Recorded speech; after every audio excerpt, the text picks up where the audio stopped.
Bonsoir à vous, bienvenue dans ce nouveau direct.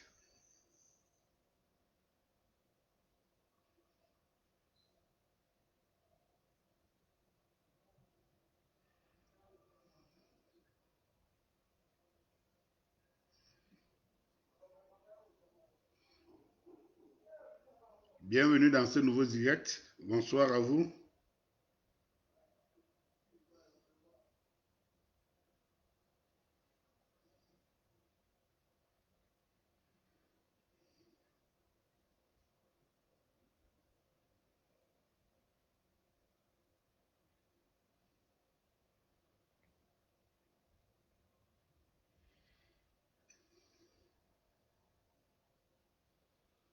Bonsoir, bonsoir.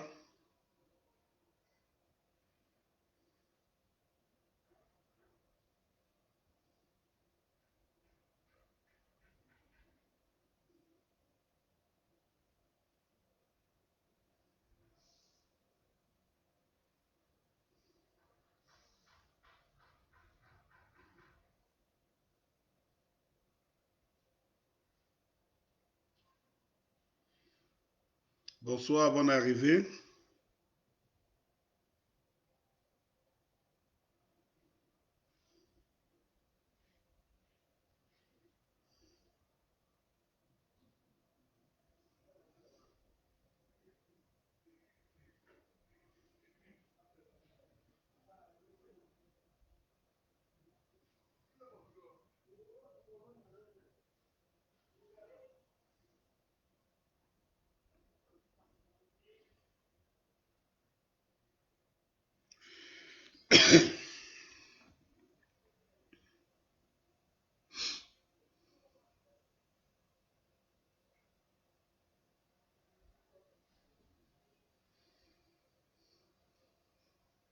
Bonsoir.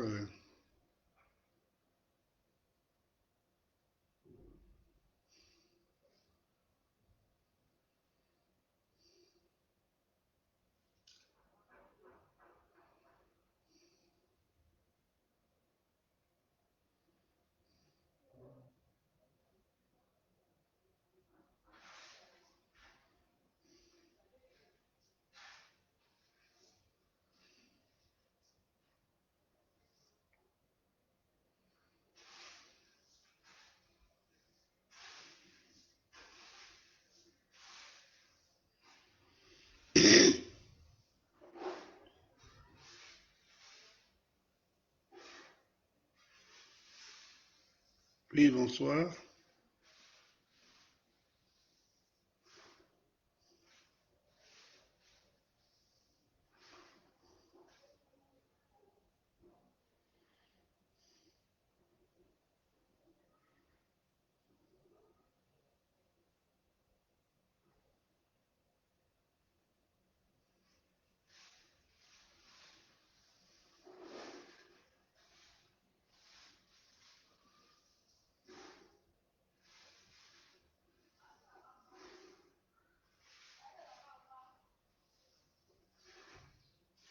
Bonsoir à vous qui venez de se joindre à moi.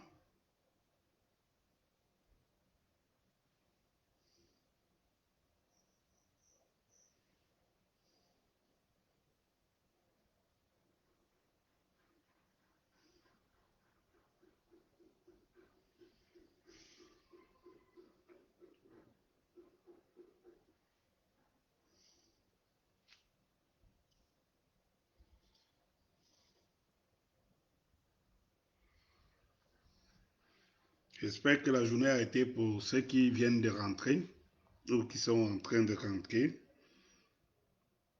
chez eux. J'ai annoncé le thème de ce soir, l'imposture présidentielle. Parlons-en. Parlons aussi de la distraction, parce que si vous voulez que je commence mon propos, eh bien, je vais vous dire, je vais vous le dire, hein. Moi, dès aujourd'hui, je ne m'associe plus à ceux des partisans et des engagés qui ont des points de vue tranchés. Ça veut dire qu'ils sont partisans soit d'un parti quelconque ou quoi que ce soit, parce que moi, je milite pour un regroupement des forces pour le chassement. Donc, je ne saurais cautionner des discours qui tendent encore à nous ramener à des angles qui, ma foi, nous ont toujours divisés, quoi. Donc, tous les slogans qui tendent à ne pas rassembler le combat, alors ne doivent plus m'attendre. Je ne m'associe pas à, je ne m'associe plus à cela. Parce que j'estime que nous devrons être assez matures pour savoir que le combat se gagnera avec tout le monde. Nous avons 80%, 70 à 80% du peuple camerounais qui attend le changement, qui en a soif. Et tout contrairement à ce que les uns et les autres peuvent imaginer ou peuvent penser, donc il n'est pas question qu'on nous ramène à des luttes partisanes. Parce que ça, le régime actuel qui est là joue bien, aimerait bien que ça soit comme ça, qu'on soit en train de se diviser, voilà, des trucs comme ça. Non. Bon, moi, je ne participe plus. Je ne suis plus avec des combattants qui sont partisans. Parce que la lutte, quand vous avez une lutte commune, vous laissez vos bannières de côté. Vous laissez vos bannières de côté. Tous ceux qui veulent que ce registre change sont plus ou moins, appartiennent plus ou moins à des groupes ou, je ne sais pas moi, à des communautés, que ce soit des communautés politiques, que ce soit des communautés socio-culturelles, voire même des communautés artistiques, bon bref, des communautés socio-culturelles. Donc il est difficile, parce que je continue à dire aux gens, soyons un peu sérieux dans notre façon de voir des choses. Il est difficile de nous de gagner un combat en nous mettant sous des bannières qui sont des bannières communautaristes, ethniques, socio-culturelles. Non. Brad Atiba, bonsoir, bonsoir, bonsoir, bonne arrivée. Merci beaucoup, Brad. Vraiment. Combattant de première heure, engagé comme il n'est pas permis. Voilà. Donc, j'étais en train de vous dire que moi, je ne suis plus, il faut se le dire, je suis un engagé de la société qui veut que les choses changent. Et il ne faut pas oublier que moi aussi, je suis issu d'un parti politique. Et vous comprenez très bien que beaucoup, même Brad Ateba qui me suit, sait très bien que si c'est avec la bannière du PC, je ne pense pas qu'il me suivrait. Je ne pense pas qu'il aurait même le temps de comprendre mes discours. Et je ne sais pas pourquoi d'autres aussi. C'est vrai que bon, la compréhension, c'est quelque chose de difficile, mais je ne sais pas pourquoi d'autres, je ne sais pas, n'arrivent pas à comprendre. À comprendre. Corinne Bilois, bonsoir, bonsoir. Je ne sais pas si... Moi, là, je regarde, il y a Brad Ateba, il y a Corinne Bilois qui sont là. Mais si même je me mets simplement à tous les jours à vanter ou à démontrer que c'est un Mbassa ou bien c'est l'UPC qui est la force qui va, ou l'UPC ou rien, ou bien qui va changer les choses. Mais vous pensez que Brad Ateba va dire qu'il n'a pas de partis qui sont issus de sa communauté? Vous pensez que Corinne Milou ne va pas dire qu'il y a des partis qui sont issus de sa communauté? À force même de vanter le parti de ma communauté, finit par radicaliser les autres. Donc moi, comme je suis en train de vous l'annoncer, il faut se le dire, Danny Scorpio ne participe plus ne collabore pas avec des activistes, des engagés, des combattants qui sont là uniquement pour faire l'avantardise ou bien pour démontrer que si ce n'est pas leur parti ou alors si ce n'est pas leur leader. Et ma foi, pour ceux qui me connaissent, savent que s'ils veulent me traiter sous ce prisme-là, ils sont barrés d'avance. Parce que je reste logique et intègre dans ma manière de voir. Je reste raisonnable. Je ne suis pas partisan. Je sais exactement que dans ce pays aujourd'hui, si on lance une élection libre, je sais qui peut gagner les élections libres parce que jusqu'à présent, il prouve sa loyauté. Nous savons très bien que Maurice Kamto,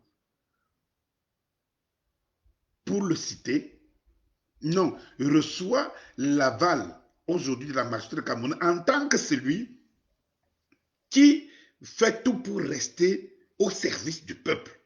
Parce que tous les autres jouent des équilibristes et mettent au devant leur famine et tout. Donc, on n'a pas besoin de rappeler ça aux gens.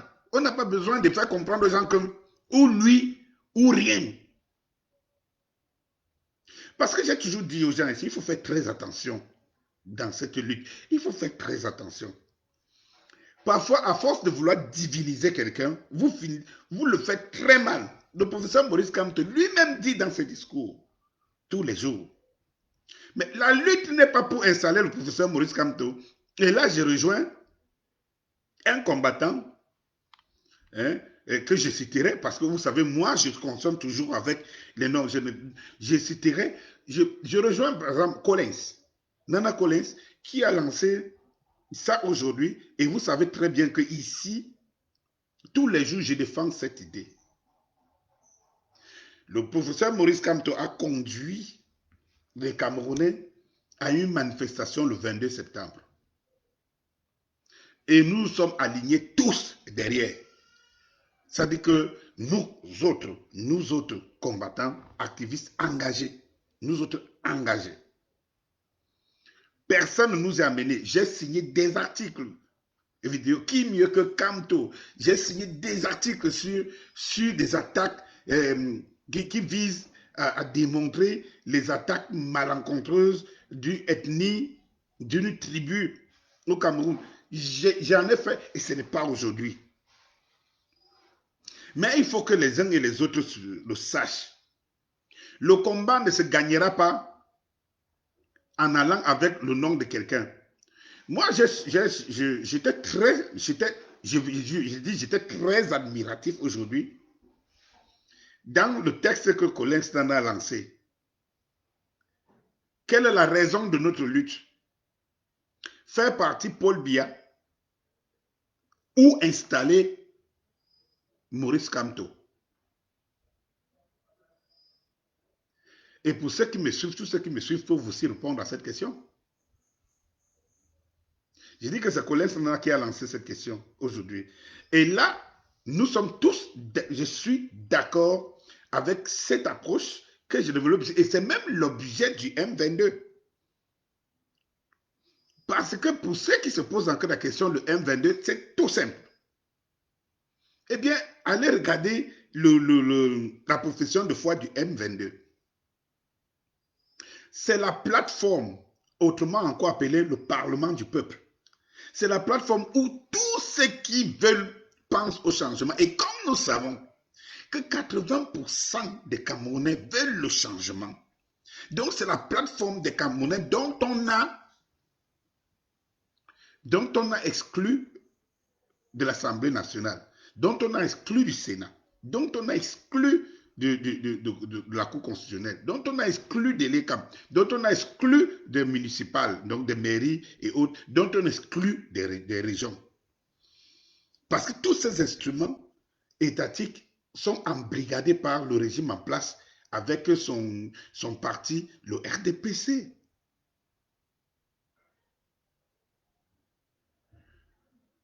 Pourquoi pensez-vous, certains pensent encore aujourd'hui, que c'est Maurice Kamto qui est l'incarnation de la lutte du Cameroun?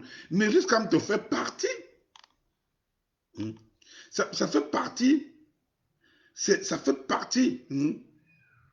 Ça fait partie. Maurice Kamto fait partie du peuple qui veut que ce système, c'est le régime de Biya. Parce que ce que j'ajoute dans le texte de Collins, c'est le régime de Biya.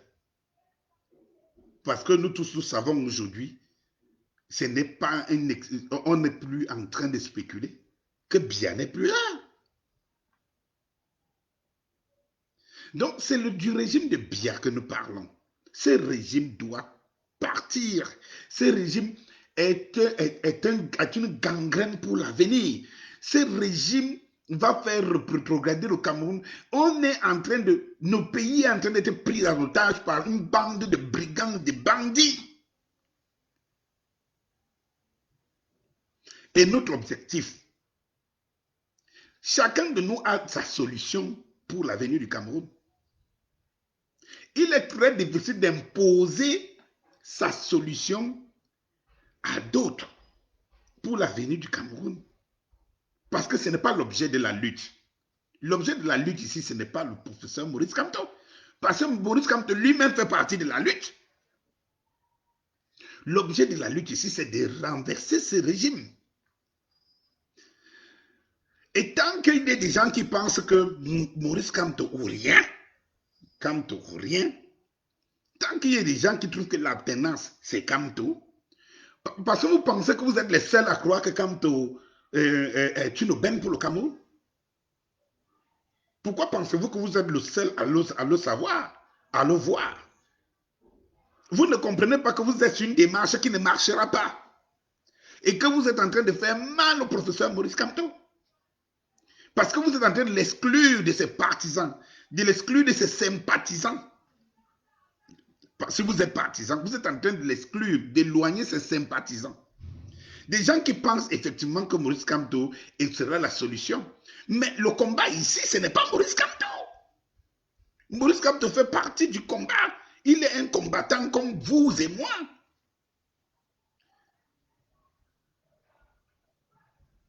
Moi, je suis encore gêné aujourd'hui. Au jour d'aujourd'hui, je suis encore gêné de voir qu'il y a des Camerounais, et il y a des Camerounais, soit la diaspora, qui pensent qu'il faut continuer à lancer le slogan de Maurice Kamto. Déjà, nous, au M22, moi, je suis en train de vous dire, si quelqu'un vient encore ici avec le discours partisan, qu'il est uniquement du Kamto ou rien, moi, je ne fais pas corps avec lui. Tout en sachant que le M22, dont nous sommes promoteurs, tire son essence sur le mot d'ordre lancé par le professeur Maurice Kamto. Mais pourquoi vous voulez stigmatiser les gens spécialement pour dire nous ne sommes pas dans... À l'heure où nous parlons aujourd'hui pour la libération du peuple, nous ne sommes pas dans une campagne présidentielle. Attendez pour les partisans, puis mieux de dire du MSC ou de Maurice Kamto, attendez la campagne présidentielle. L'objectif ici, c'est de libérer les Camerounais de telle manière que leur voix soit prise en compte, qu'il y ait une élection présidentielle crédible. En ce moment, on n'est pas en train de parler de qui est mieux placé pour pouvoir le faire. Mais vous abattez la charrue avant les bœufs, comment? Comment vous êtes là à abattre la charrue avant les bœufs? Moi, ça m'étonne. Même si on n'a pas beaucoup fréquenté, on a quand même, on a quand même fait le coup préparatoire jusqu'au inventaire d'eux. Est-ce que c'est difficile à comprendre? Ce n'est pas difficile à comprendre. Je vous dis, allez à Saint-Mélima. Laissez la propagande qu'on vous lance. Allez à Saint-Mélima. Infiltrez les citoyens de Saint-Mélima. Ils vont vous dire ce qu'ils pensent de ce régime. Allez à Ebolova. Allez à Bertois. Allez à l'Est. Allez partout. Et vous voyez, je prends la zone dont on estime que c'est la zone du président ou bien de l'ex-président Paul Biya. Ou la zone de ce régime. Mais allez-y. Vous allez vous rendre compte du contraire de ce que vous pensez. Mais si vous êtes tous les jours à donner l'impression que c'est une histoire d'un camp contre un autre, c'est pour cela que vous voyez, à un moment donné, parfois le professeur Maurice Kamto se retrouve seul. Parce qu'il y a des gens qui estiment que c'est une histoire de parti, c'est une histoire de partisans, que les partisans aient libéré le professeur Maurice Kamto. Malheureusement, on ne les voit pas. Ceux qui estiment que Kamto est rien, malheureusement, ne nous montrent pas que non, ils ont la compétence et la capacité d'imposer Kamto. Si vous n'avez pas la capacité d'imposer Kamto, cela veut tout simplement dire, dans un pays multiethnique comme le Cameroun, il est très difficile de se focaliser derrière une communauté et dire que cette communauté va prendre le pouvoir. C'est difficile. Vous êtes plutôt en train d'exclure cette communauté du pouvoir. Parce que vous radicalisez les autres qui estiment que qu'est-ce qui vous fait croire que vous avez le monopole. Pourquoi voulez-vous qu'on revienne dans ce même discours tous les jours? C'est de la distraction. Au moment où on parle de stratégie, on rentre encore tous les jours à vraiment où c'est pas Kamto, où c'est machin de ok, d'accord, je l'admets. Restez donc dans votre lutte. Nous, on mène la nôtre, celle du peuple qui veut que ce régime-ci disparaisse. Et pas dans la logique de Kamto qui doit arriver au pouvoir. Mais cette logique, nous sommes dans la logique que le peuple revendique sa liberté, sa prospérité. Et ce peuple est ce peuple qui se rassemble autour de la plateforme, le M22, qui veut dire mouvement du 22 septembre. Quand nous allons renverser ce régime, il y a plein de gens qui ne vont pas changer. Hein. Ne pensez pas que renverser ce régime, cela veut dire que tous ceux qui sont aux affaires aujourd'hui vont disparaître. Non, pas du tout. Il y a même certaines familles qui savent que les choses ne vont pas bien, mais qui se disent, on ne va pas militer pour que notre frère saute.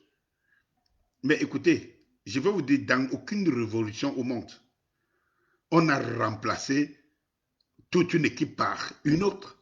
Ce n'est pas possible. Ce n'est pas possible.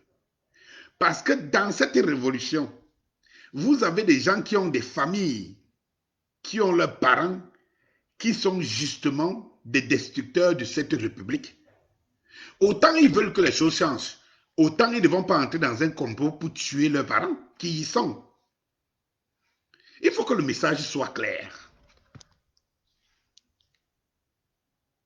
Partagez, partagez s'il vous plaît, partagez. Vous savez que la page que vous connaissez a été empestée des tops et tout, qui bloquent les notifications et tout. J'espère qu'ils ne se sont pas retrouvés sur ma page officielle. Et quand bien même si je retrouve, j'espère que vous partagez dans des groupes qui peuvent prendre le relais. Ok. Quand cela ne tienne, ceux qui nous écoutent, et je vais vous dire,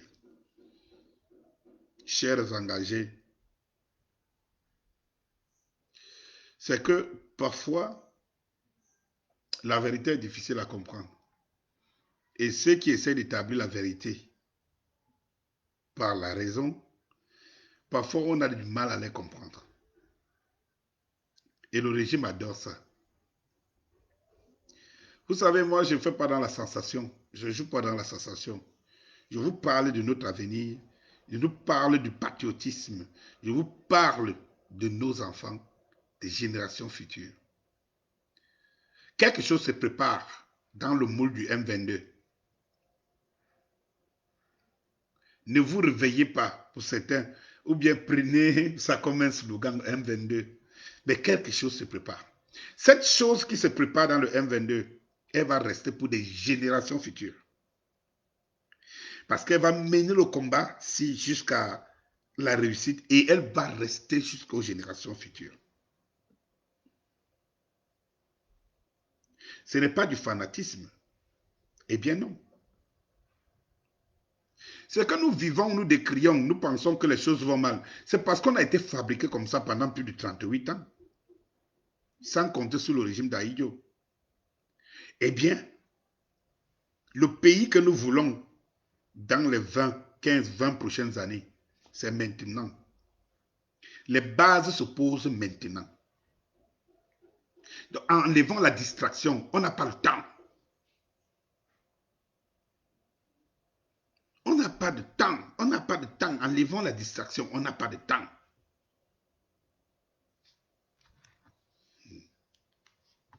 Il faut que ça se sache.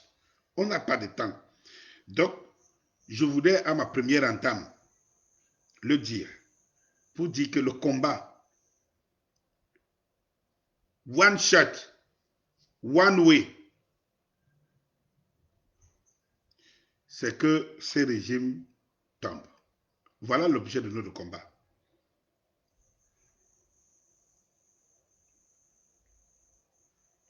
Voilà l'objet de notre combat. Donc, abat la distraction. C'est ce que je voudrais dire. Abat la distraction. Abat la distraction. Il faut qu'on se comprenne très bien. Abat la distraction. Donc, si on s'est compris ce côté-là, c'est vrai qu'il faut toujours marteler, marteler, marteler et remarteler. Ce que je m'en vais vous dire en plus, c'est que je me suis penché sur 3 thèmes ce soir. Je veux prendre le deuxième thème qui est, peut-être je commence par la fin. Vous avez vu en France, vous voyez ce qui se passe maintenant en France avec le professeur d'histoire qu'on a décapité. J'aimerais dire ici aux Camerounais qui m'écoutent que nous passons le temps à dire que nous sommes solidaires alors que nous ne le sommes pas du tout. Voilà l'exemple de la solidarité dans le pays qui est figure de proue de notre oppression. Le pays qui nous gouverne, le pays qui soutient ces régimes barbares, dictatoriaux, aristocratiques, méchants. Je vous le dis en toute nature. Méchants. Alors, j'étais en train de vous dire que ce pays-là,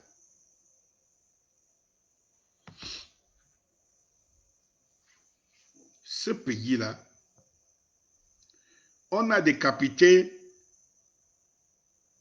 un professeur d'histoire qui est décapité par un musulman engagé. Vous voyez toute la France mobilisée pour la mort d'un des leurs. Toute la France mobilisée pour la mort d'un des leurs. Eh bien, nous ici, non seulement on ne se mobilise pas pour la mort d'une personne, vous savez pourquoi tous les Français se mobilisent pour la mort d'un de leurs? Parce que chacun se dit, personne n'a le droit de mourir comme ça. Chacun se dit, ça pouvait être mon père, ça pouvait être mon oncle, ça pouvait être ma soeur, ça pouvait être mon frère, ça pouvait être ma relation, ça pouvait être moi-même. Voilà l'exemple de la solidarité nationale. À l'Assemblée, on va observer une minute de silence, on donne du tonus. Le gouvernement s'indigne, là il peut s'indigner, et puis toute la France se met en branle. Toute la France se reconnaît en ce professeur qui a été assassiné. Mais moi, je vous pose une question, nous les Camerounais. Et il y a un jeune professeur qui a été assassiné ici par un élève. Nous nous sommes indignés. Nous les Camerounais, nous nous sommes indignés. Nous avons donc je veux dire quoi, les soutiens ou les partisans de ce régime qui nous font croire tous les jours que ce régime n'a rien à reprocher. De toutes les façons, ils nous font croire que c'est le régime que nous méritons. Effectivement, si on a l'impression qu'on ne bouge pas, cela veut dire que c'est le régime que nous méritons. Eh bien, je vais vous dire quelque chose. Rappelons-nous, souvenons-nous. Il y a un enseignant, un jeune professeur qui a été tué, assassiné par un élève ici. Est-ce que nous sommes indignés? Est-ce que vous avez entendu les gens qui soutiennent ce régime faire quoi? Vous avez entendu même communiqué officiel? Bien au contraire, quand les enseignants ont voulu faire entendre leur voix le jour de la levée du corps de l'un de leurs, on les a arrosés avec l'eau des caca. Et on a oublié, parce que les frasques de ce pays, de ce régime, on les oublie très vite. Je dis bien très vite.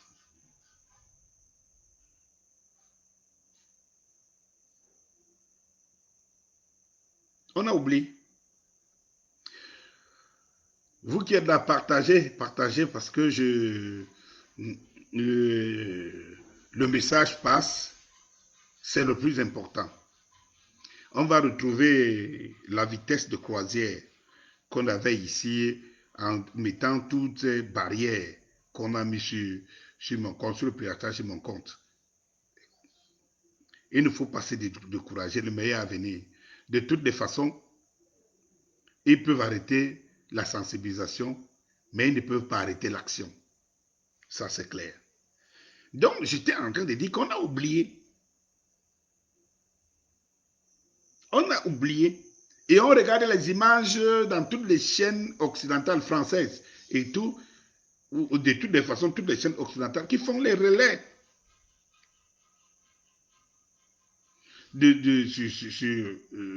sur ce professeur d'histoire qui a été tué. Mais de quel pays parlons-nous? Où sommes-nous? Je n'appelle à la conscience collective. Et ce genre de mobilisation, vous pensez, est-ce que c'est normal qu'un élève, qu'un enseignant soit tué de sang-froid par un élève? Et que sans que cela n'émeut toute la communauté, c'est-à-dire que tout le peuple devait être dans la rue pour dire plus jamais ça. Eh bien, les enseignants se sont retrouvés seuls. Et pas tous, hein, quelques. Où est la solidarité africaine? Où est ça? C'est qu'on a nous enseigné. On est en train d'inverser les rôles. C'est-à-dire qu'en fait, des générations qui sont là aujourd'hui pensent que la solidarité, elle appartient aux Africains, alors qu'on ne la voit plus nulle part. Mais alors, nulle part du tout. Parce que le gouvernement lui-même fait tout. C'est-à-dire que ce régime qui est en place, il fait tout pour tuer l'esprit de la solidarité. Parce qu'il ne survit que grâce à la division et le manque d'esprit solidaire, manque de solidarité entre les citoyens camerounais de tous bords. C'est pour cela que je vous ai dit à ma première articulation que les discours qui tentent à élever des dieux une partie des Camerounais et à dire que c'est eux, si ce n'est pas eux, le Cameroun ne va jamais s'élever, ces discours, je ne suis pas d'accord. Ces discours répondent, ça dit que épouse le discours du camp d'en face qui estime que Biya ou rien. Après Biya, ce sera le chaos. Et nous, les citoyens camerounais, nous ne voulons pas être pris en otage par ce genre de discours qui divisent.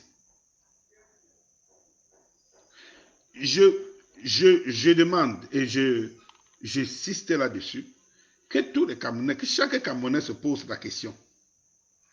Ici, il ne trouvait-il pas nécessaire qu'un enseignant soit poignardé à mort par un élève sans que cela ne l'émeut, sans qu'il ne s'élève? Il y a des choses qui ne trompent pas. Ça montre le degré, les failles de notre culture civique.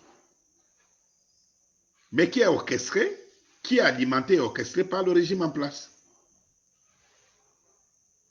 Parce que qu'est-ce que le régime a posé comme acte?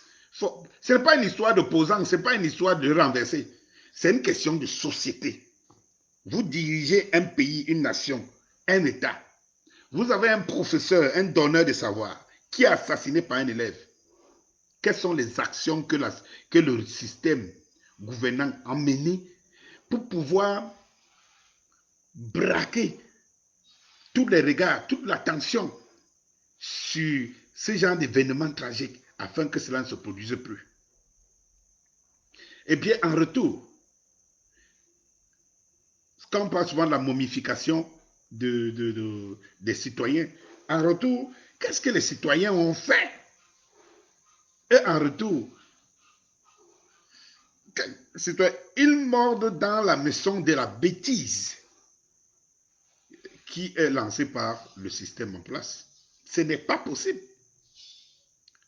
Nous avons à travailler notre solidarité entre les citoyens de tous bords. Et c'est là le travail du M22. À travailler la solidarité. Vous comprenez pourquoi je reviens toujours à ma première articulation pour dire les discours partisans là, moi je ne suis plus, non, je ne les relais même pas. Les discours qui tendent à amplifier la solidarité entre les citoyens camerounais, oui. Oui. Ce n'est pas possible qu'un enseignant soit mort, poignardé, et que les Camerounais ne se lèvent pas. Ils regardent la télé comme si ça se passait dans d'autres pays. Mais ma foi, tu vois quand même les partisans de ce système qui osent nous donner des discours, genre, voilà, quand c'est le professeur Maurice Kamto qui lance un mot d'ordre, quand c'est là, tu vois tous les imbéciles venir montrer, oh, on ne veut pas de division, oh, on ne veut pas de troubles, oh, machin. De quelle société parle-t-on?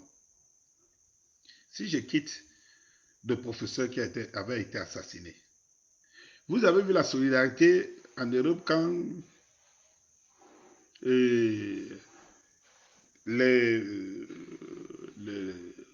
comment on les appelle, les terroristes ont assassiné, ont composé l'acte de Charlie Hebdo.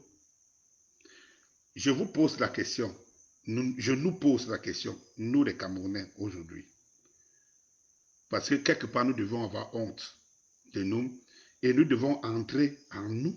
Nous devons entrer en nous pour pouvoir faire une introspection, se regarder et se poser la question en chacun de nous, en quoi il vaut dans cette république. En quoi il vaut dans cette république. La solidarité, c'est quelque chose d'important. Pensons encore aux enfants de Gabou. Tous ces enfants qui ont été tués, assassinés. Ça seul suffisait à mettre tous les Camerounais dans la rue. Pour dire, chaque Camerounais devait se... Mais ici, dès qu'un... je vais dire quoi? Un ambazonien tue quelqu'un, en ce moment, c'est là où vous sentez les discours des gens qui donnent l'impression qu'ils aiment trop le Cameroun.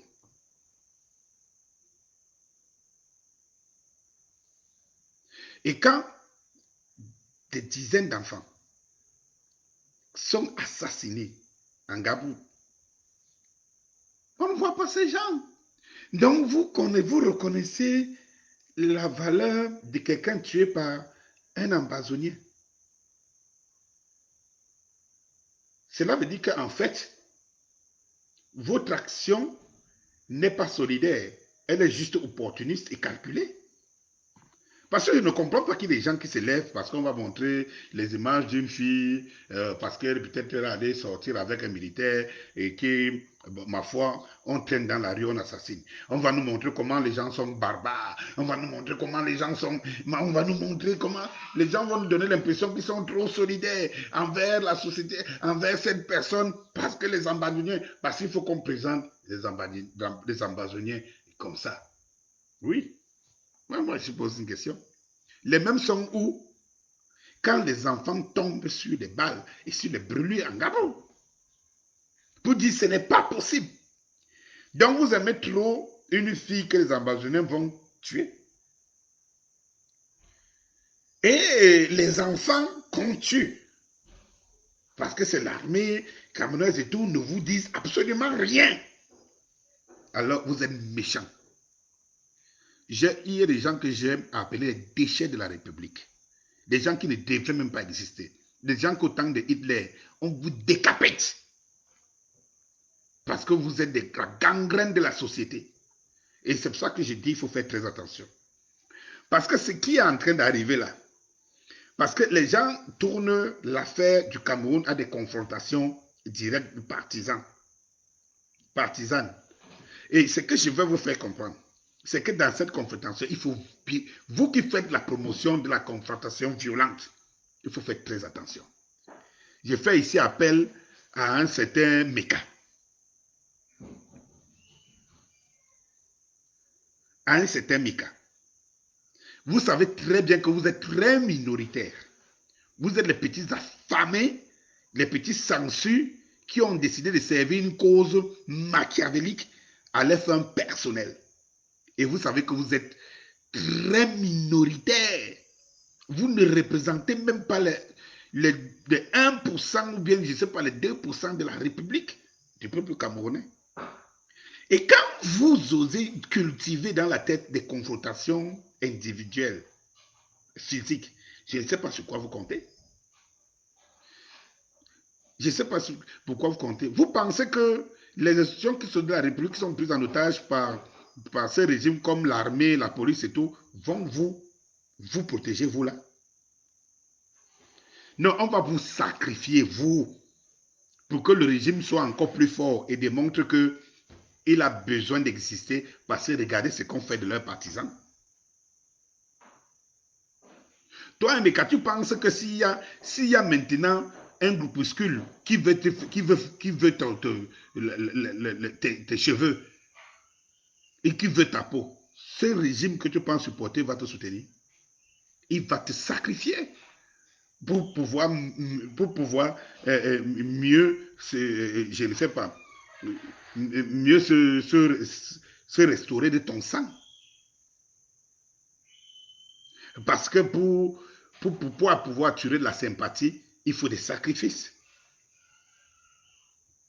Il faut des sacrifices. Et nous voyons bien comment la guerre se passe en Ozo. Il est de sacrifier du même camp, même de sacrifier du même camp.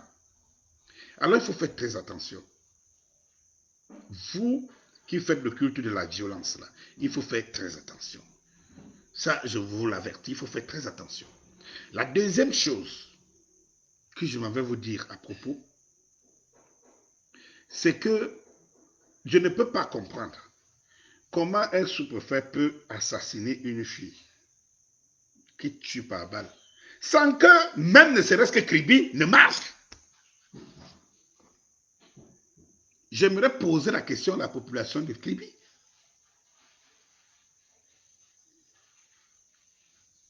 Il faut travailler les langues de solidarité parce que vous ne pouvez pas comprendre. Qu'un cas isolé, comme un sous-préfet, peut assassiner une fille et qu'il roule, il reste dans la même ville.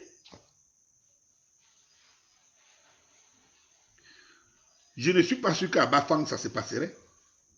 Il ne peut pas tenter leur maman là-bas, comme ça. Et il faut que cet esprit de solidarité, de respect de la valeur humaine, revienne en tout Camerounais, et dans le cœur de tout Camerounais et en tout Camerounais. Parce qu'en fait, il n'est pas possible. Ces régimes jouent avec nos vies. Ces régimes jouent avec nos vies. Nous ne pouvons pas... On sait que, bon, si on tue quelqu'un là, c'est fini. Regardez les tueries qui sont orchestrées par des gens. Une gendarmerie tue un jeune étudiant. Cela n'est même personne, même pas de cette localité, mais il y a un problème. Il y a un problème. Il faut retravailler nos mémoires. Et il faut maintenant travailler dans la génération qui vient parce qu'elle sera plus lâche. plus molles, plus ignorantes, plus imbéciles que nous. Il y a un travail à faire. Ce travail ne veut pas la diversion d'une histoire de partisanat. C'est ça qu'on appelle la solidarité. Or, cette solidarité doit d'abord naître entre les corporations. Il faut que les bensikineurs mettent dans leur tête que quand les Baye Amselam se plaignent, ce n'est pas une histoire de Baye Amselam, c'est une histoire du peuple parce que le bensikineur envoie sa femme au marché. Et les problèmes que sa femme peut rencontrer au marché ont un impact sur lui, le bensikineur, qui envoie sa femme au marché. Il faut que le Baye Amselam ou la Baye Amselam sache que s'il veut faire son petit bénéfice, il faut qu'elle milite pour le bensikineur, pour l'étudiant, pour l'enseignant, qu'elle milite pour tous les autres corps parce que si ces corps sont sains, son marché va prospérer. Eh bien, qu'est-ce qu'on a réussi à nous faire? C'est que chacun se trouve chez lui et on cultive le culte de la personnalité, le culte des réseaux, et que quand les gens sont touchés dans les réseaux, cela n'aime personne. C'est pour ça que j'ai dit qu'il y a encore l'esprit de la solidarité à travailler au Camerounais parce que, en fait, vous ne pouvez pas comprendre comment quelqu'un a assassiné et autour de la personne, il n'y a personne pour lever la tête, pour dire, pas pour aller taper, pour aller casser, pour aller faire que ce soit, mais pour montrer que non, cela n'est plus possible. Vous ne pouvez pas tuer et rester tranquille. Il faut un électrochoc au sein de la communauté, au sein des populations. Cet électrochoc-là tarde à venir parce que nous tenons encore des discours qui sont des discours partisans. Comment vous allez fédérer avec les jeunes du Nord, fédérer avec les jeunes de l'Est, fédérer avec les jeunes de Saint-Mulma, fédérer avec les jeunes de Douala, fédérer avec les jeunes Bassa, fédérer avec les jeunes de Konsamba, fédérer avec les jeunes de Mbanga, fédérer avec les jeunes de tout bord de Yabassi. Si votre discours est partisan, il nous ramène en arrière, il nous empêche d'évoluer. Eh bien, je vais prendre la troisième articulation de ce soir, qui veut dire l'imposture présidentielle. Eh bien, pourquoi l'imposture présidentielle nous fait tant de mal? En fait, ici même, je voudrais dire l'imposture présidentielle, c'est cette façon depuis plus d'un an, aujourd'hui, ou 2 ans, où tu as des gens, au nom du chef de l'État, qui posent des actes, orientent machiavéliquement la politique publique, posent des choses et les accrochent sur quelqu'un qui n'existe plus, dans le champ, du moins dans le champ politique. Monsieur Paul Biya. Vous avez déjà vu dans un pays normal où on parle du fils, de la fille d'un président qui n'a aucune responsabilité, qui ne pose aucun acte responsable, qu'on la voie partout, qu'on parle d'elle partout, et que le président de cette république n'est vu nulle part.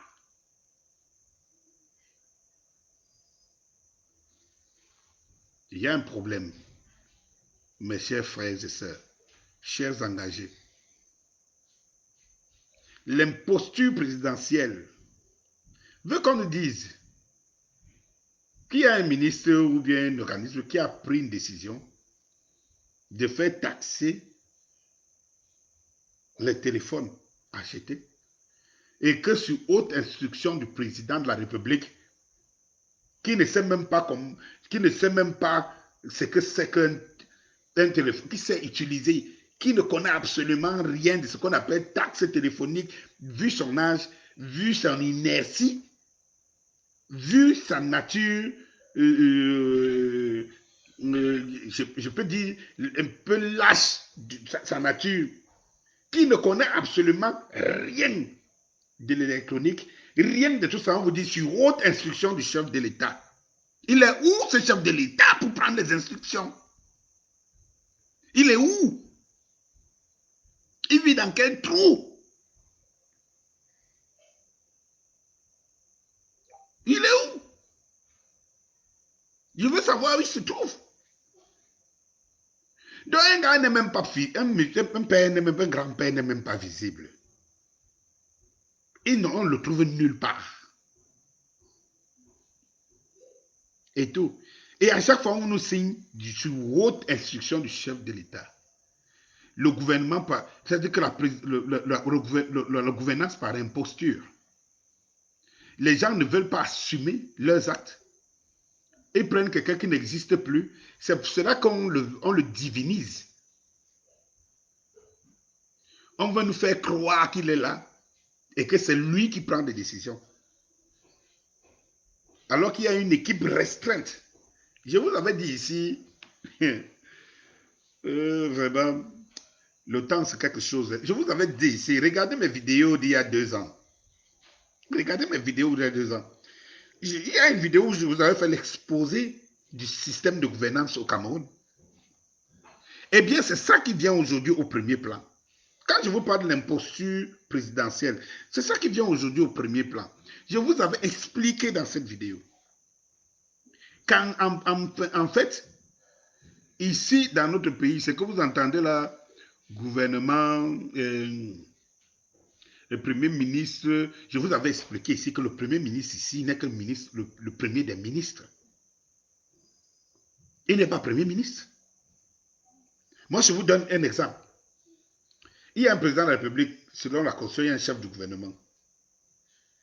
Comment se fait-il que c'est le secrétaire général à la présidence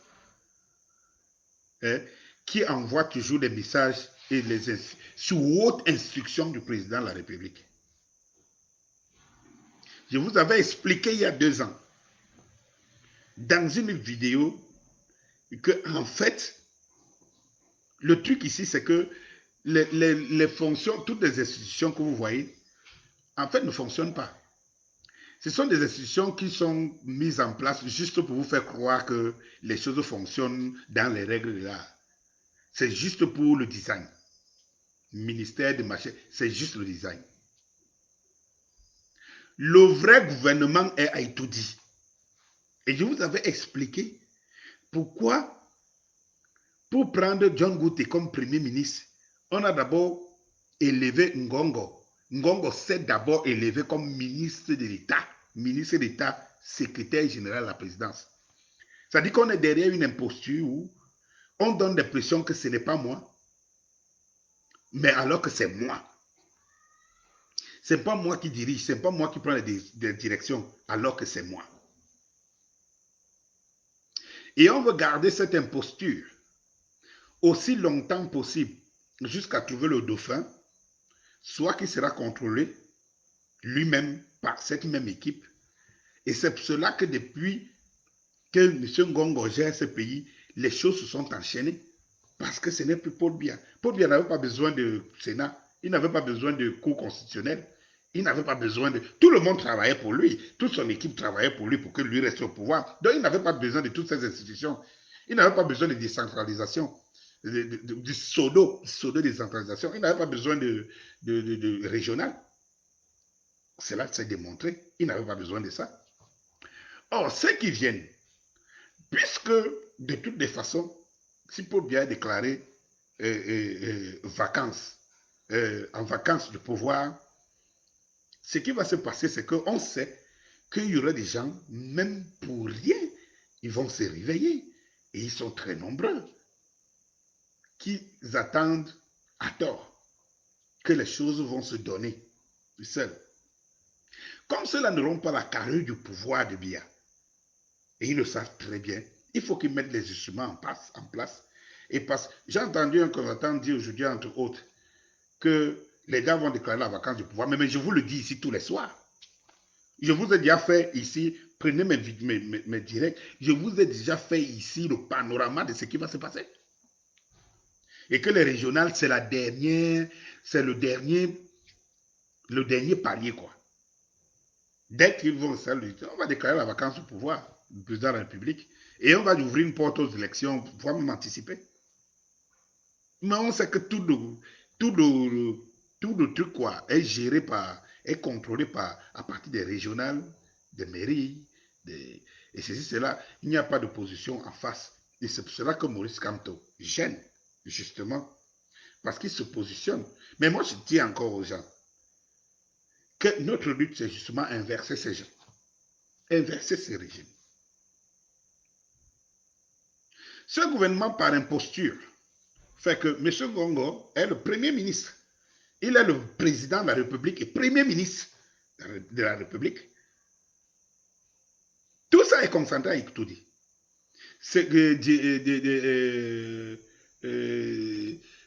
Tout son arsenal qui est autour de lui. Il y a donc maintenant au sein du gouvernement fictif, au sein du gouvernement fantoche qui est là, il est donc des ailes dures de l'ex-président Paul Biya. Vous avez comme ça des gens comme le ministre de la Justice qui représente l'aile de Paul Biya. Ils ne sont pas très nombreux. Ils sont contre 2 ou 3 caïds. Après, vous avez de l'autre côté l'aile de Ngongo, l'homme du pouvoir actuel au Cameroun. Et tout. Et vous avez avec son ministre Atanganji et tout ça, le faiseur et celui de la police et tout. Ils sont donc comme ça, cette clique. Et c'est bien vrai que c'est des gens, je vous ai expliqué ça dans des vidéos aussi, pas aujourd'hui, depuis près de 2 ans, je vous explique dans la vidéo que ce régime est divisé au moins en 3 parties. Il y a des partisans de Biya, il y a des partisans de ceux qui étaient des fidèles de Biya, et il y a une aile qui mélange les deux. Je vous ai déjà expliqué ça. Ici, il n'y a rien de nouveau aujourd'hui. Il n'y a rien de nouveau. C'est pour ça que parfois, quand je vois aujourd'hui on s'y attelle, moi, ça me fait trop rire. Parce qu'en fait, il y a des gens qui se réveillent aujourd'hui. C'est pour ça que je dis que ça ne sert à rien de faire du tapage, juste pour tapage. Il faut d'abord prendre conscience de la situation et tout. Moi, je suis entrepreneur dans ce que je fais. Je suis entrepreneur dans mon service. Je suis architecte de formation. Quand vous venez me voir, je vais prendre la mesure de votre besoin. Avant de commencer à vous faire des propositions, je vais prendre la mesure de vos besoins. Donc, il ne faut pas courir pour courir, il faut maîtriser, il faut comprendre le fonctionnement de cette république et de ce régime fantoche, dictatorial, machiavélique, suceur de sang. Pour savoir le remède. Et nous, au M22, nous avons le remède. Nous avons le remède. Nous n'avons pas les moyens de notre politique jusqu'à présent, mais laissez tomber. Parce que même si vous avez tous les moyens du monde, si vous n'avez pas la bonne stratégie, tous ces moyens seront dilapidés pour rien. Vous savez pour ce que combien les Qataris, avec le PSG, ont déjà dépensé pour avoir la coupe, la Champions League. Si vous n'avez pas la bonne approche, vous pouvez mettre tous les moyens du monde. Cela ne changera rien. Il faut qu'on se le dise. Salut à toi, Evasco, Yves. Salut. Essayez de partager au maximum, même si je suis en train de tirer vers la fin de mes propos, de mon exposé ce soir. Et bienvenue à ceux qui s'accommodent à ma page Daniscopie officielle. Parce que comme vous avez vu le compte Facebook, il est truffé de ces gens qui boycottent, qui font tout ce qu'ils veulent. Mais cela ne nous empêchera pas d'évoluer. Donc, je vous disais que nous avons un gouvernement de l'imposture. Ils prennent des décisions qui ne soumettent pas au peuple. Comment se fait-il que vous votez une loi? C'est au moment de la mettre en application que vous commencez à réfléchir si c'est la bonne approche ou pas. Comment vous avez d'abord fait pour la voter? Vous votez une loi sur l'augmentation de... Très vite. Et comme je vous dis, c'est des bandits à col blanc. C'est des bandits. Ils sont coupés du peuple. Hein. Parce qu'ils posent des actes sans se rendre compte que ça peut se retourner contre eux. Si, ils ont même beaucoup de chance. C'est parce que si le peuple n'était pas momifié, si le peuple n'était toujours pas aussi désorganisé, mais ces gens-ci, chaque jour, nous donnent l'occasion de les chasser. C'est nous qui ne les chassons pas. Ils ne sont pas forts. Ils montrent tous les jours qu'ils sont bêtes. Ces régimes montrent tous les jours qu'ils sont bêtes. Ça veut dire qu'ils n'agissent que par la force. Ils n'ont aucune intelligence, aucune stratégie. Ça veut dire que leur cercle de réflexion est nul. À chaque fois qu'ils lancent une action, ils comptent sur la force. Et ils comptent sur cette, je ne sais pas, ils comptent encore sur cette naïveté ou bien cette ignorance du peuple de penser que c'est Dieu qui viendra nous donner le salut. Mais quand vous voyez les actions, vous comprenez qu'ils n'ont ni stratège, ils n'ont ni penseur, ils n'ont rien. C'est des comptes courts, c'est de la connerie. Tout ce qu'ils ont, c'est la force brute. Si ça ne va pas, ils vont aller prendre l'armée, les monter contre le peuple. Mais ces gars, en réalité, ne peuvent convaincre personne. Salut Charlotte Mekoumou. Salut Charlotte. Bonne arrivée sur le plateau de... je n'ai pas l'habitude. Je pense que... voilà, tu n'es pas tombé au mauvais endroit. Tu n'es pas tombé au mauvais endroit, Charlotte. Merci beaucoup d'être là, chers engagés, qui veulent le bonheur de cette République. Je terminais par là en disant qu'il faut faire très attention. Ces gars, ils ne connaissent rien. Ils sont bêtes, ils sont cons. Ils comptent tout sur la force. Ils font voter des lois. Regardez comment ils fonctionnent. On arrête quelqu'un aujourd'hui. C'est pendant qu'il est mis en examen, qu'il est incarcéré, qu'on commence à chercher l'objet de sa mise en examen, de son incarcération même. C'est-à-dire qu'on arrête quelqu'un, pendant 2, 3, 4, 5, 6 mois, on est en train de chercher l'objet de son arrestation. Et c'est ces gens-là qui nous parlent de pays de droit. On vote une loi, à son application, on lance d'une manière bête parce qu'on sait que les Camerounais, bof, ils vont se lamenter là, oui, ils vont marcher. Vous pensez que s'ils ne retiraient pas leur loi parce qu'ils savent ce qu'ils sont en train de préparer, la vacance du pouvoir du peuple, si vous pensez que si ce n'était pas ça, ils devaient retirer la loi, parce qu'on sait que les Camerounais, ils vont payer. Ils vont payer, ça toujours marcher comme ça, ils vont payer.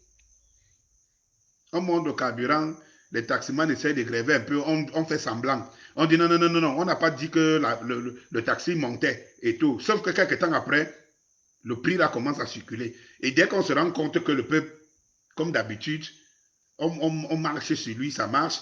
Maintenant, on déclare officiellement. À chaque fois, on fonctionne comme ça. Et c'est des individus. Ce n'est pas un État organisé. Comment se fait-il qu'ils lancent l'ordre de mettre une taxe pour que sous haute instruction du chef de l'État, que la taxe soit arrêtée par le secrétaire général sous haute instruction de l'État? Mais quel est ce régime? Quel est ce mode de fonction? Quand je vois des gens ici qui se disent professeurs, docteurs, machin, qui viennent nous expliquer ça, comment c'est possible? Donc on lance une opération sur le terrain, c'est que le chef d'État ne soit au courant. Ah ben c'est ahurissant, c'est terrible et ça passe comme lettre à la poste. Ça passe comme lettre à la poste. Est-ce possible? Est-ce possible? Comment ça se fait? Comment ça se fait? C'est-à-dire que cela montre une désorganisation. Ça veut dire que nous sommes gouvernés par un groupuscule de bandits et que les uns ne concertent même pas les autres. D'ailleurs, ils ne peuvent pas concerter. Quel est ce régime qui lance un produit sur le marché et que dans la même maison, le directeur appelle un jour pour dire, écoutez, le produit qu'on a lancé sur le marché, là, arrêtez-le. Il a donné les instructions aux responsables marketing d'arrêter le produit qu'on a lancé sur le marché. Et on croit les Camerounais assez bêtes et immatures, au point où vraiment ce qui est dessus d'une connerie et aussi, je ne sais pas comment qualifier, qu'on puisse trouver les justificatifs. Et on veut toujours sortir de haut en utilisant le nom du chef de l'État. Donc nous avons un roi, et puis nous avons des gens qui gouvernent comme ils veulent. Et que ça, chaque fois que le peuple murmure, que le roi se réveille pour dire, le peuple a murmure même pourquoi? Cela veut dire que cela montre tout simplement que nous n'avons pas un président. Cela montre tout simplement que nous n'avons pas un pouvoir dit légitime. On prend un ministre d'État, celui qui était mort là, Bapes, on le jette en prison. Le président de la République n'est pas au courant. En fait, c'est que nous sommes gouvernés par des forces mafieuses qui s'équilibrent, qui se tiennent. Et le peuple subit, et il est là, il subit sans rien faire. Il subit aussi parce que on ne lui donne pas la bonne stratégie. On ne lui donne pas la bonne stratégie. L'imposture présidentielle nous démontre ici qu'on n'a pas un gouvernement qui nous gouverne. On n'a pas. On a une bande, ils sont comme des bandes de mafia, et que les plus forts sont ceux qui se font le plus entendre. C'est tout.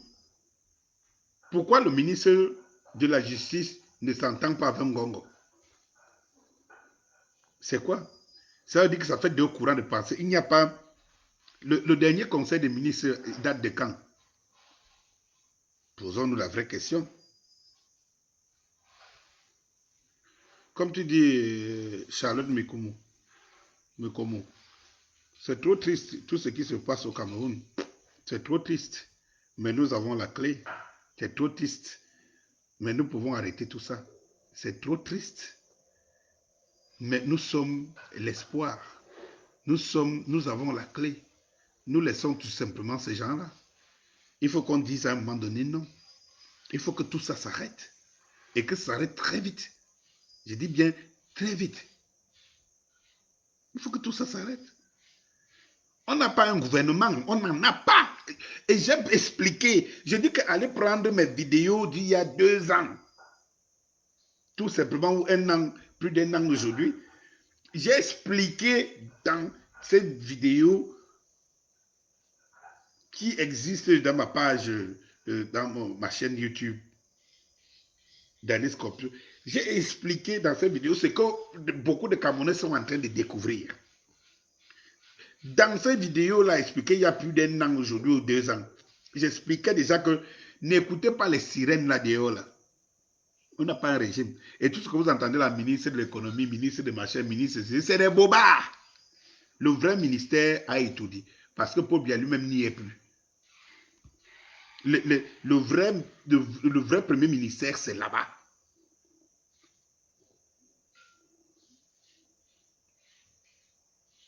C'est là-bas.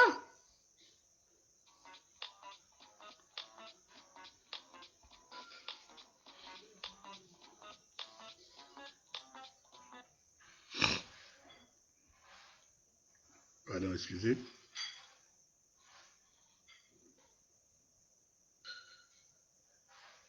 Le vrai ministère même, c'est là-bas.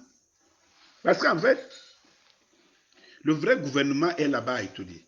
Il y a seulement quelques fidèles de M. Paul Biya qui sont restés là, ministre de la Justice. Ils ont peut-être 2 ou 3 postes qu'on ne peut pas déloger.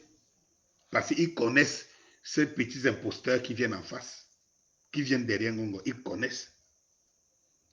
Donc, comme dit Guinana, effectivement, nous ne sommes pas gouvernés depuis. Nous ne sommes pas gouvernés. Il y a une bande. Nous ne sommes pas gouvernés. Quand vous voyez déjà d'abord un ministre de l'administration territoriale qui vient parler de justice à la place du ministre de la Justice, et il est tellement zélé qu'il est fort convaincu qu'il appartient au bon camp.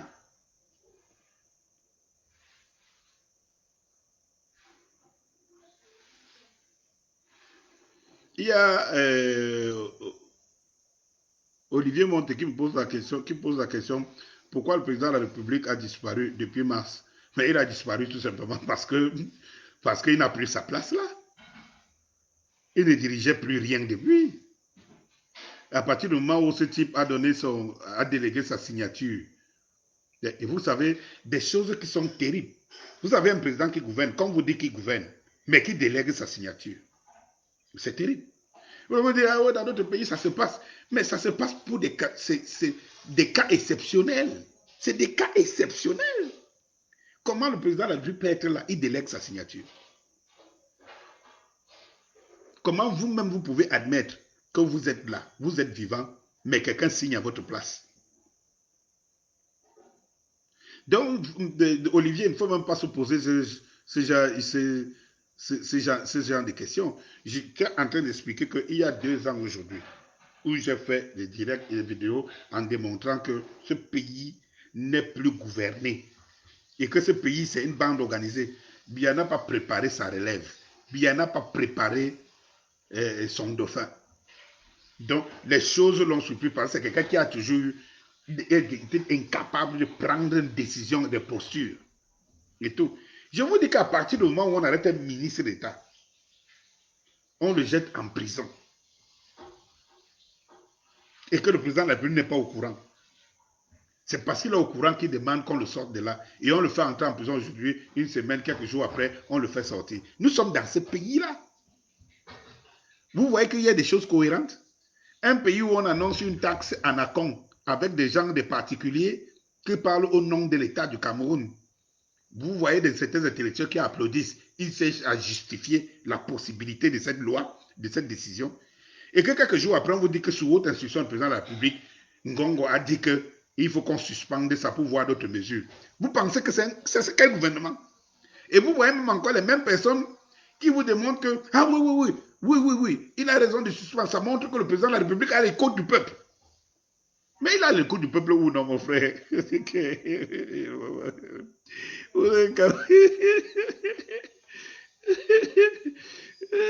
Olivier Monté, comme tu dis, le M22 va prendre des choses à main.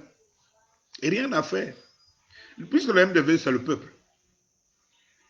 La seule différence, c'est qu'on a toujours marché en rang diverses. On n'a pas les mêmes informations, on n'a pas les mêmes solutions, on n'a pas la même coordination. Et il faut comprendre. Comme je dis souvent aux gens, j'explique aux gens, il faut comprendre. Il faut comprendre que nous sommes dans un pays qui a une richesse et que cette richesse fait aussi notre faiblesse. Nous sommes plus de 260 ethnies au Cameroun. Ce sont des communautés. Sur les 22 millions d'habitants ou 30 millions d'habitants, vous avez 260 ethnies. Sans compter que dans ces communautés, il y a autant de communautés.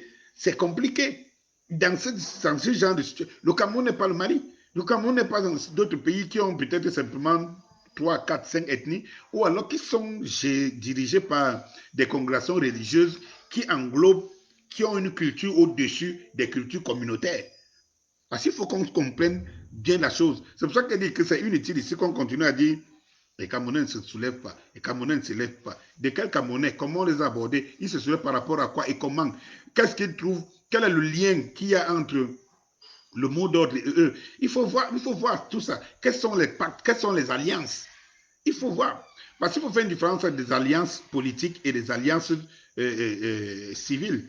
C'est-à-dire que les alliances de la société ou des communautés nouent une alliance avec d'autres communautés, comme ce s'est passé au temps en 1948, dans les années de Brest avec l'UPC, avec des alliances de l'Ouest, des Bassa, des Bamileke et certains autres. Maintenant, il faut tenir compte des réalités.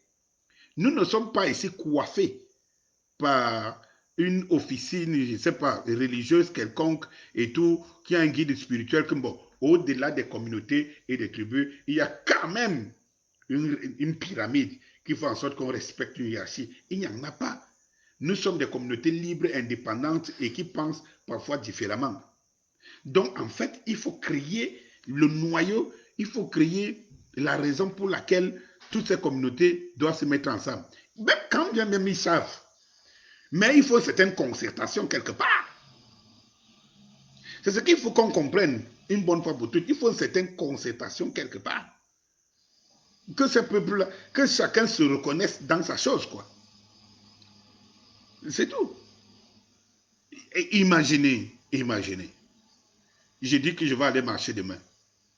Tu as bien envie d'aller marcher, mais tu n'es même pas au courant que moi j'ai lancé un mot d'ordre que demain, ou bien j'ai donné une information que demain j'irai marcher. Parfois, c'est quand tu dors la nuit ou tu te lèves le matin que tu entends que Dani a dit qu'il ira marcher demain. En quel moment tu t'es mis en accord avec Dani et tout. On n'a pas un instrument par lequel on a la même information. On a le même fonctionnement. Parce que c'est ça le problème au Cameroun. Jusqu'aujourd'hui, jusqu'à l'arrivée du M22, il manquait l'instrument dans lequel toutes les parties peuvent se retrouver, chacun avec ses forces et dans une intime liberté. Ça veut dire que tout ce que vous réunissez, c'est la même cause. La cause nationaliste. Donc, la patrie, avec ses problèmes qu'il faut régler. Si nous mettons tout cela au devant de la scène, c'est ça notre respect.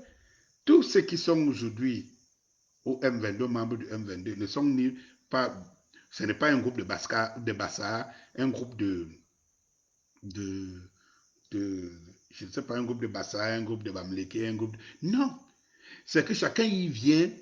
Olivier monte, comme tu parles du M22, est-ce qu'en épousant la cause, la raison du M22, tu as regardé que je l'épouse avec qui? Ce qui nous met tous ici là au même pied d'égalité, c'est que c'est le Cameroun, c'est la patrimoine, c'est le pays. C'est pour cela que je reviens toujours à la première articulation. Moi, je ne suis plus avec des combattants qui passent le temps à faire un combat qui est partisan. Je ne suis plus. Tout le peuple entier souffre, y compris les gens qui sont dans ce système, qui ne sont que des employés dans ce système. Tout le monde se plaint. Au corps de l'armée, les gens se plaignent. Au corps de la police, se plaint. Tout le monde se plaint. Ce n'est pas nos enfants qui seront en reste dans la plainte. Et c'est pour ça que je vous dis, le meilleur avenir M22, vous ne savez pas ce qui est en train de se mouler, quoi, dans la plateforme, le M22. Je vous dis et vous le dis, regardons-nous en face. Ceux qui prendront le train plus tard se rendront compte qu'ils auraient dû le prendre plus tôt. Et que le M22, c'est la solution. Même Kamto l'a dit. Et il le dit en mimo dans tous ses discours. C'est les citoyens qui vont renverser ce régime, ce n'est pas Kamto. C'est pas Kamto. On aura besoin de Kamto quand on aura chassé ce régime. Alors on va regarder, est-ce que c'est Kamto, il est mieux placé pour nous diriger ou pas. Actuellement, là, c'est le chassement. Et c'est pour ça que je l'appelle ici. Pour ceux qui sont encore des indécis, faites comme moi. Moi aussi, je suis militant d'un parti politique. Mais au M22, on ne parle pas de politique, on ne parle pas de parti. On parle de nos problèmes. Donc, j'ai mis mon parti j'ai mis mes activités du parti en vacances pour parler du peuple, pour parler de la société. Et j'appelle ici à tous les partisans des partis politiques de tous bords de sortir de là en sachant que ça n'a pas toujours aidé depuis 38 ans. Pire encore, ça risque d'être plus pire après la vacance du pouvoir déclaré de M. Paul Biya. Donc, j'invite ici tous les partisans des sociétés, tous les partisans des partis politiques et consorts pour dire que ce n'est pas dans le parti que ce régime va partir. C'est la rue qui va renverser ce régime. Les élections, machin, tout, ils les contrôlent. Jamais ils ne donneront le pouvoir au peuple. Donc il faut que le peuple mette en vacances les partis qui les empêchent d'être avec les autres. Parce que si moi je viens parler de l'UPC, le gars du MRC, il ne regarde pas ma cause, il regarde mon parti. Et du coup, on se neutralise. Et ce n'est pas bon. Pourquoi on ne se neutralise pas? Il faut qu'on laisse nos coques là, nos carapaces de parti. Ces carapaces de parti sont lourds. Ou alors lourdes pour nous, pour pouvoir mener d'une manière, pour qu'on soit léger pour mener à bien le combat de chassement. Donc, il faut me croire. On veut que ce qui tombe. Sortons des clivages partisans et communautaristes. Utilisons plutôt ces espaces comme les lieux des rassemblements où on se retrouve avec les autres.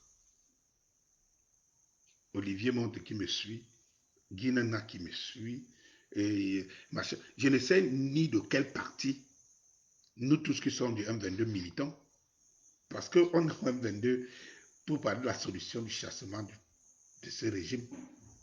Donc, du coup, on ne regarde pas nos ethnies, nos communautés, nos machins, tout et tout. Et c'est aussi simple comme ça. On regarde l'objectif premier.